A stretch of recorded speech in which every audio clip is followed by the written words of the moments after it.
Hello friend, my name is Derek Harder, and in this video we're going to continue our discussion of functions and using and treating functions in Python.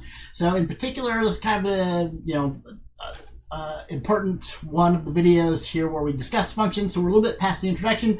We're going to look at some of the more the features of functions that you need to know about to actually write more realistic applications. So in particular, we're going to look at value returning functions, but then we're also going to look at, in this video, what we mean by a module, which is really just a collection of functions, and how you can import standard modules and use them. They're part of the standard Python library.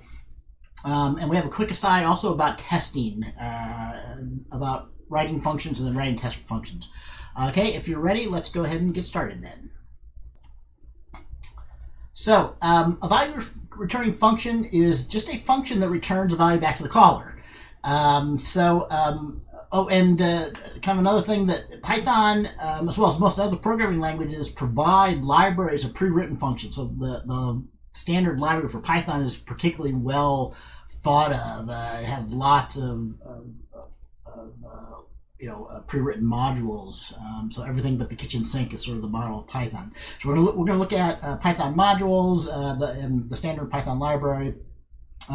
Just kind of a reminder. So we've actually really already talked a little bit about value returning functions. So we did have this definition before. So a function that doesn't return a result is often called a void function for various reasons. In real applications, though, we mostly are going to want to use and create value returning functions. Okay, so the biggest difference for a value returning function in Python is you just need to have a return statement somewhere that returns a result, a value. Okay, and so in order to use a value returning function, you need to know it's returning something, and then you typically, to use what it's returning, you have to kind of know what the type is of that value that it's returning. And in Python, functions can actually return more than one result. So if it's returning multiple results, you have to know that as well about a value returning function. So there's various ways you could use the result returned from a function. So, the most typical is you might just save the result that's returned from a function in a local variable so that you can then further use that result in other calculations. So before we move on and look at writing your own value returning function, let's talk a little bit more about the standard library functions that are available in Python and the import statement. So a standard library is just a library of pre-written functions. So this is an example of code reuse that comes with a programming language. So most modern programming languages have large, extensive standard libraries that are part of the language that you can use. So you don't have to reinvent the wheel. You can reuse code built by other people. You've already seen some built-in standard functions. So by built-in, I mean that they are just part of the Python language. You don't have to do anything special. They're always available. So the print, the input, the range, the int, and the float are all built-in standard library functions that are just part of Python. So as a quick aside, since we're talking about the built-in functions, library functions, I thought I'd show you a few things real quickly. So there is a built-in function called dir, which lists all of the, the namespaces that are currently loaded.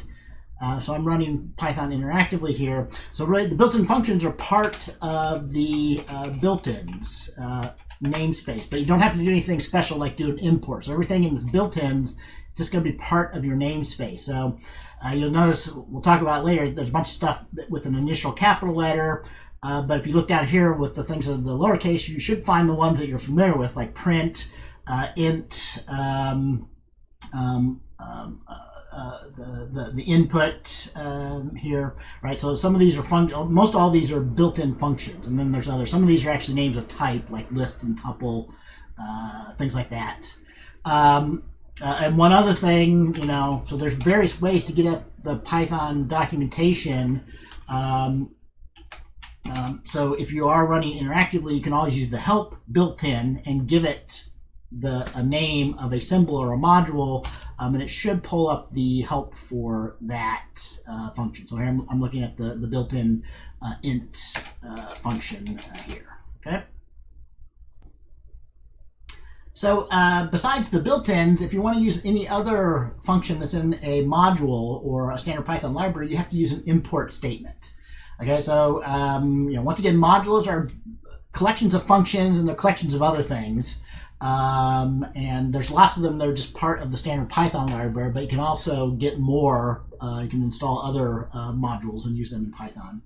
So to call a function stored in a module, you first have to write an import statement, and I'll show an example of doing that. Kind of some style things about imports. You should always, all imports should always be the very first things at the top of your file, maybe after initial comments on documentation for the file, but you should never have imports in the middle of your file, and you should usually never have import statements inside of like functions or things like that. So put all your imports at the top of your programs for assignments for this class. That's part of the PEP 8 Python style guideline. Okay. So to import a module, you just import and then give the name of a module here. So in this video, we're going to look at actually two modules. The textbook first looks at random, and then later on we'll also look at the math module. So just as an example of importing a module in Python, there's a module called random, which is useful in a lot of programming tasks to generate what are known as pseudo-random numbers. Okay, so whenever you import a module, it's going to be in a namespace. So if I import the random module, the namespace of all the functions in the module are in the namespace random. Okay, and you'll see what I mean by that as an example here. And I'll show just interactively and also a couple of examples of using these in functions here. So there's a couple of functions in the random module. We'll look at random int first. So basically, if you give it, the rand int is a function. It's a value returning function like we've been talking about, part of the random module here. One form of it takes two parameters. So if you ask for a random int, you give a begin and an end value. It'll return a random number between 1 and 100, and I believe it's inclusive. Let's look at the documentation to see if I'm correct about that. So that means you could get 1, you could get 100, or any integer in between if you call that, right? And since it's a value returning function, you have to know that it returns an integer, right? So for example, we could save the integer that it randomly generates in a local variable, like number here. So let's just try that interactively, right? So if I want to use the random module, I have to import it. Now, if I look in my namespaces, we'll see that among some other stuff, the random module is now imported into my namespaces. If you want to, we could look at the stuff that's actually in random. So besides the rand int, there's some other functions. I mean, not a whole lot, but basically anything without the underscores in front of it are probably functions that are part of the random module. So we might look at a couple of other these here in a second, like uniform or shuffle. And like I showed before, if we want to, we could bring up the help on rand int. So this won't work because, again, rand int is in the random module namespace.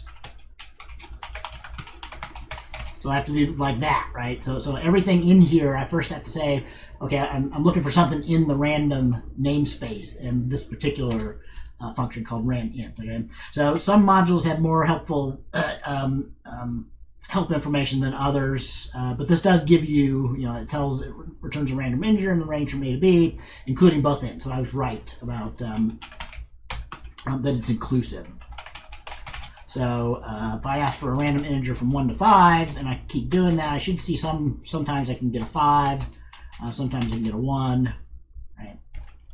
And as we showed, one thing we can do with a value that's returned from a function is I can assign it to a variable, and we can see what value we got. So now R had an integer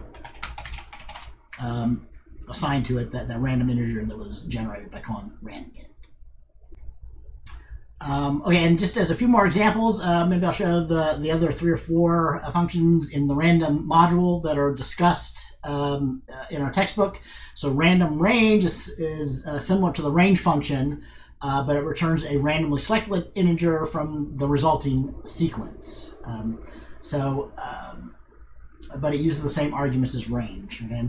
Random actually returns a random uniform floating point number between 0 and 1. Uniform returns also a random uniform number, but allows you to specify a range. So you can give a random integer in a different range except for 0 and 1. Also, the random library is actually a pseudo-random library, so it's generating pseudo-random numbers, so they're not actually random. So if you need to generate a random sequence, and then for repeatability or for testing purposes, you might need to regenerate the same random sequence, you can use what's known as a seed. So there's a function, if you set the seed, and then you regenerate a same sequence of random numbers, you'll get the same random number sequence. Okay, so if I show an example of that, it'll probably be easier to understand what we're talking about here if you've never done things with like random numbers like this. So let's, so I already looked at the functions that are in the random module here. So for example, just to do those functions one by one, rand range takes a start and a stop value and a step. So this is going to work the same way as the range function that you're familiar with. But it will, so this is similar to random int, but you can get a more complex range here.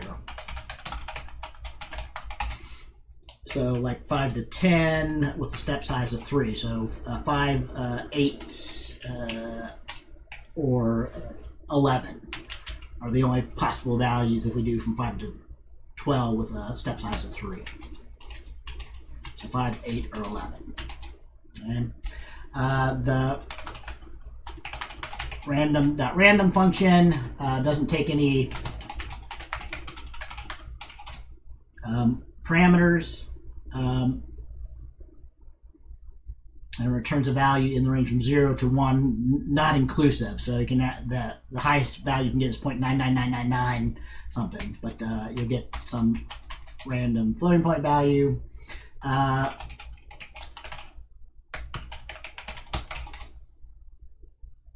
Random uniform, like we said, you can get a random number, but you can specify a range. So like if I need a random floating point number between 1 and 10, we can do that. Okay.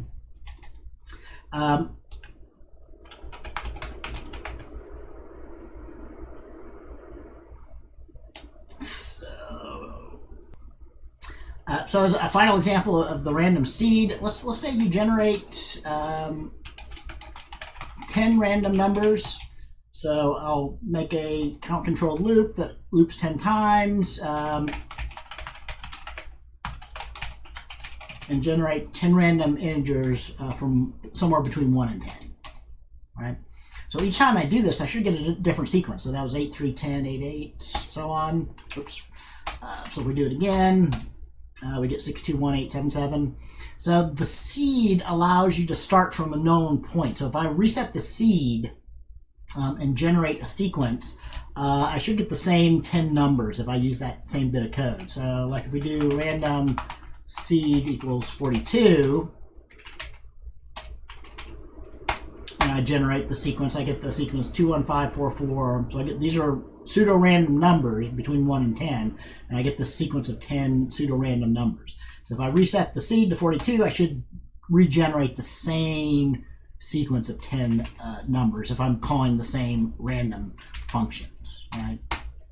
So 21544. So that's basically what the seed is doing. It's setting that that initial value for the pseudo-random sequence generator so that these numbers are random, but you'll get the same sequence if you start the same seed and do the same calls for functions in the random library here. And just a final example before I move on from this topic. So here's one of the multiple examples the textbook showed of using the import and using the random library. So again, if you are using this in code, your import statement should always be at the very top of the file. You can have some comments at the top about what the file does or what the code in the file is about, but all import statements should be at the top. and then functions and other stuff go after that. Okay? So for example, I wanted to simulate 10 coin tosses. I could use that random int, which we showed examples of. Remember, it's inclusive. So if I define heads as 1 and tails as 2, I'll get a random integer either 1 or 2 by calling rand int from begin of 1 to an end of 2 here, right? So if that's a 1, if that's a heads, we say we flip to heads, and if that's a 2, it's a tails, right? So, and this loop is a counter-controlled loop, so it should just execute 10 times. Right. So we get some sequence, and since we're not setting the seed, we should get a different sequence of 10 coin flips each time we run this, right? So that time I got tails, heads, tails, tails. If I do it again, I got heads, tails, tails, heads. Exactly the opposite. Okay, so besides using value returning functions from modules, you can and you will have to write your own value returning functions for assignments for this class. So a value returning function is simply a function that has a return statement somewhere in there that returns a value back to the caller of the function, right? So, you know, the syntax is the same as what we've seen before. You know, you have to define the function, give it a name. It can have a list of parameters, and then the colon, so that's all part of the function definition, and then some lines in a block are the code block that's called whenever you invoke the function. But as soon as it hits return, it immediately, you know, returns back to the caller, and any result, whatever the value is of result here, will be returned back. So this can be a variable like is shown here. This could be an expression. It could be a constant. So anything that can be evaluated into a value can be returned as the result here.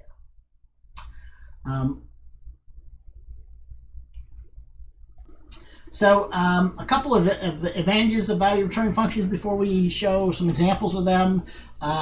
They have the same value of benefits of functions. Okay, so all those things we talked about apply. They simplify code, they reduce duplication, they provide for code reuse. But because of the nature of these, they are very testable. So this is a kind of a big advantage of functions. They allow for a type of testing known as unit testing. So a value function is kind of like a function, a mathematical function that you might be familiar with. So it takes an input parameter or parameters, it's kind of like an input space, and it maps that to a return result. So you can treat them as black boxes where you have data going in and results coming out, and you can test that it's doing what is expected by giving it different data as input and confirming that the result that comes out is what it should be, is the correct and expected result. Okay, so we can easily test that using what are known as unit test frameworks, which you'll be using for your assignments in this class. So let's look at a quick example, the first example from our textbook of using of defining and using a value returning function. So something that just takes two numbers as input parameters, sums them, and returns that as the result. Right. So again, we invoke this in the same way, but we're expecting an integer. Again, Python doesn't specify types here, so as long as the plus operator does something to the two parameters that we give it, we're expecting whatever the result of that operation is will get returned. If we run this, so if I enter my age, and I enter my best friend's age, we get a sum of 38. So in this case, this code is expecting to change these into integers, but if I don't convert to integers first,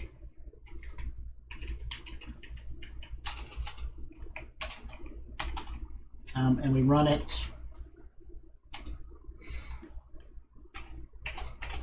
so here, this will do something unexpected if you don't understand the difference between the type that's happening. So, we actually get a string type back from here. So we're actually passing in strings here. So we're going to do string concatenation, right? So we get 4238, which is the new string from concatenating those two. Also, as kind of an aside,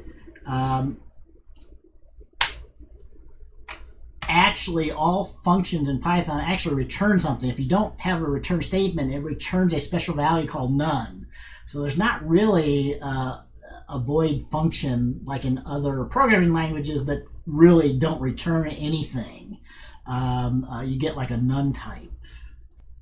So if I run that again after removing the return statement, what's happening there is, since we didn't have a return statement, it returns the special value none. So total is that none type, and it gets displayed out as none here. Okay. So in fact, all functions in Python actually return something, but if you don't hit a return statement before you get to the last expression in your block of code for the function, none type gets returned. So the book mentions these things called IPO charts, input, processing, and output charts. So these are kind of a formal mechanism that some might be used in some places when doing formal software analysis and design, but they're a simple tool. But these are kind of the basic things of a function that we sort of talked about, right? So in order to use a function, you have to kind of know the name. So that's really what the thing up here is. And you have to know what the inputs are. So the list of parameters, what the outputs are, what the function does and what it returns, and then what it does. So kind of a description of the processing. Okay, so we won't really use IPO charts in this class, but I usually use these to talk about what are known as Python docstrings. So it is a requirement in our class for our assignments when you're writing functions that you give what are known as a Python docstring, which is in this format. So it has the triple quotes. So after the definition of the function, you have the open triple quotes, the closed triple quotes. This is really just a big comment, a big string, but it's actually part of the built-in help function documentation in Python. But what you put in here, you should be using what are the style that is known as NumPy style documentation here. This really corresponds to the same thing like the IPO chart, right? So you have to give the description of what the function does, and you have to list every single parameter in the function and what the type is that parameter should be, and then give a sentence or more description for the input, right? So if you have more than one parameter, you should have more than one list and description of the parameters in your input or your parameters list. And then the output or the returns is the same thing. So if I'm returning one value, I should describe that value. If I'm returning multiple values, I should document those multiple values in the return here. The other thing I'm going to show a quick example of, you've been using testing in your assignments at this point, but at this point in the class, when we're working with functions, we're also going to start using what are known as pytest tests. These are examples of unit tests that I've been mentioning a little bit in this video. So a pytest is a module that you can import. So notice we're importing pytest here. And basically any function that you start with test, so it looks for the pytest module. If you run it, looks for functions test something, and then it will run those to run unit tests. So a unit test is really just, we call a function. This usually works best for value returning functions. We get the value that's returned from the function, and we're just expecting, so if we call a circle with a radius of 0, we're expecting that it has the resulting area is 0, and so on for these other tests here. So I'll just show one example of that. You should have this example in the repository for the course here, right? So, again, any import statements, you always go at the top. So we're going to use the math library and the pytest library here.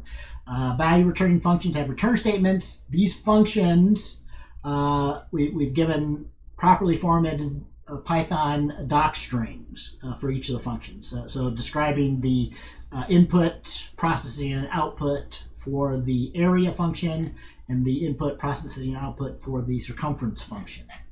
And that down below here we have those same pytest tests. So we have 3 tests of just the area function. We can add more to test the circumference function as well. So for example, if I run this, so to run the test, another thing here, this file actually doesn't have any actual invocations of functions. So if you just ran this file, it doesn't do anything, right? Because these are all definitions. We never invoke anything. So when you're running pytest modules, we would invoke it something like this. So the -m means load and run this module. And then it's gonna basically what it's gonna do is gonna read this file in, look for any function with test something, and run unit tests, pytest unit tests on it, right? So the result should be, if all my functions are defined correctly, we get that they all pass, right? If one of my functions is failing, so let's say, the correct result should be a 1. If we pass in and ask for a circle of radius 1, it should have an area of pi, right? But if we modify the test and do it, so if something's failing, you'll get output that looks something like this, right? So it basically is saying that one of the 3 tests failed here, and the test that failed was testing the unit circle, where it returned that, and we said we were asserting or expecting that there. Okay. And a final thing here. So notice I'm going to talk about, when you create files like this, you can import them. So this actually defines a module. So I can import my own module, and I can see what's in there. But since I have these Python docstrings defined on there, I can get help for my functions, the circumference and the area functions that are in here, right? So for example, if I ask for help on circumference, it'll basically get, again, we need the module name.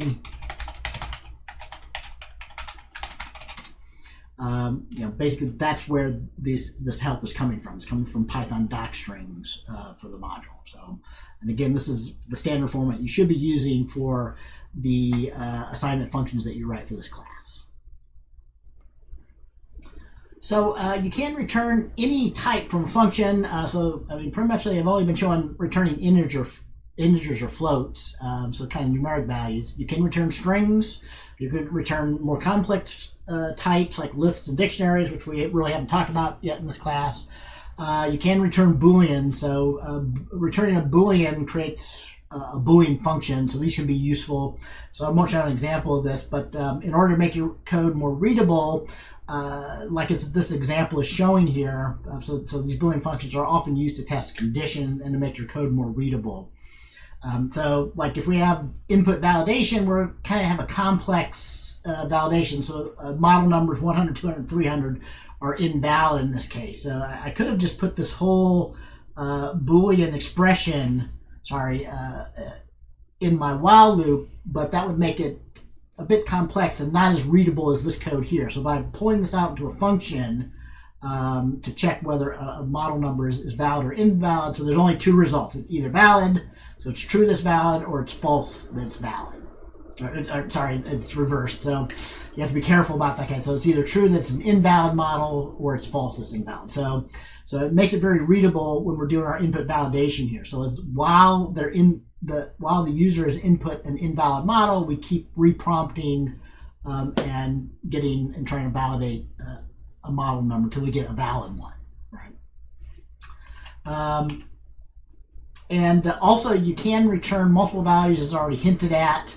So basically, kind of like when you give a list of parameters as input, you can just give a list of parameters as in a return statement to return multiple values. Okay, so this is a Python thing. Not all languages support easily the return multiple values, right? So to use a function that returns multiple values, you have to know that it's returning multiple values. And like this one, if it's returning 2 strings in this case, I just have to assign them into a comma-separated list, the 2 strings into 2 local variables. That's one way to get the return value and use them here. So another example of a module that's talked about in our textbook is the math module. I'm just going to kind of go through this quickly here since I'm going a little bit longer than I wanted to on this video already. But this is just another module that you can import. So if you ever need to do, I showed already importing and using like math.py. So a couple of points on this is that, not everything in a module has to be a function. So you can actually also have constant values in there. You can have declarations of classes that we'll talk about later in a module, and other stuff potentially can be in a module. So besides the constant like pi and the constant for e and one or two other constants, all the standard mathematical functions, sines, cosines, square roots, things like that are available. Most all of these expect a floating point number, one or two floating point numbers, and return a floating point result. So if we want to use the math module, we can see what's in there. And we can do, for example, figure out, say, what the cosine function does. Keep forgetting about namespaces. So all these, the way I imported them, are in the math namespace. So this just returns the cosine of x.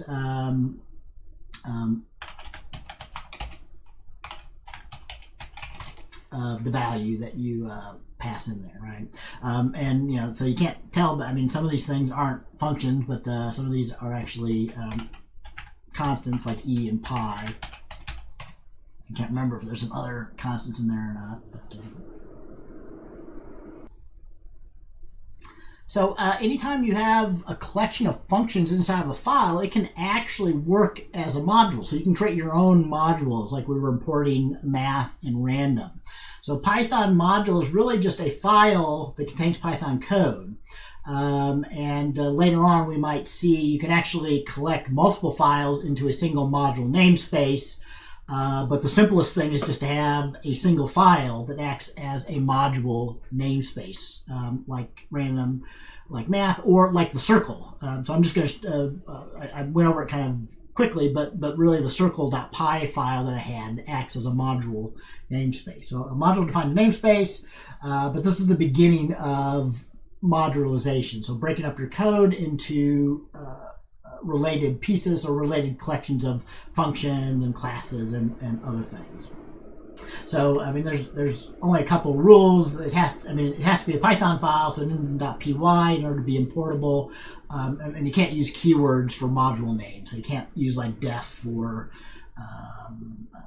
other keywords there. So again, for my circle, I showed, you know, we created the file circle. It had two things that were meant to be as functions, area and circumference, but it also had some test functions for pytest. So often we move pytest or other unit test functions to a different file. So usually the module would only have functions that are actual functions for the module here. But so if we import circle, we have, you know, area and circumference, and we actually also have the tests. The three test functions are part of the namespace here, right? And as I already showed, we can call those. So I didn't show an example of calling that, but if I want to call area to calculate the area of the circle with the radius of 1, I can call circle.area after I import it. Okay, so that's it for this video. We went over quite a few things in here. So a couple of the big points that we talked about in this video. So we're concentrating on value returning functions and also on the concept of libraries and modules in this video. So a value returning function takes input, performs a calculation, returns the result of the calculation. So technically all functions in Python return a value.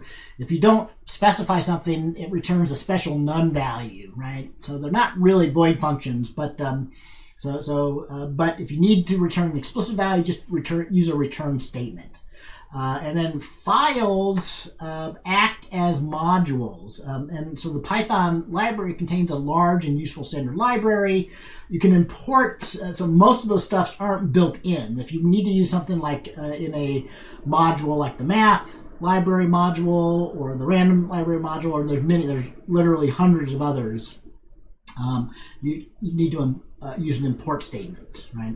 There's other ways to use import statements, but the basic ones, when you import a module by name, it's going to be in a namespace with the name of that module. So you have to use the namespace dot format to access functions or other things that are within a module namespace after you import it. Okay? You can write your own value return functions just by using the return keyword inside of your function. There are many advantages of using functions. All the same things for functions, void functions apply for value returning functions. They simplify code. They make code more readable. They reduce code duplication and provide for code reuse. And we talked a little bit about testing. So they increase the ability to test your code, right? So that's a big win for using functions. And when you group together a bunch of functions, we usually think of it as a module. So a group of related functions acts as a module and can be stuck in a library and reused in multiple projects. Okay, so that's it for this video. As usual, I hope these things are useful for you. Let me know if you have questions or comments about things. But I hope to see you in class or in the next video.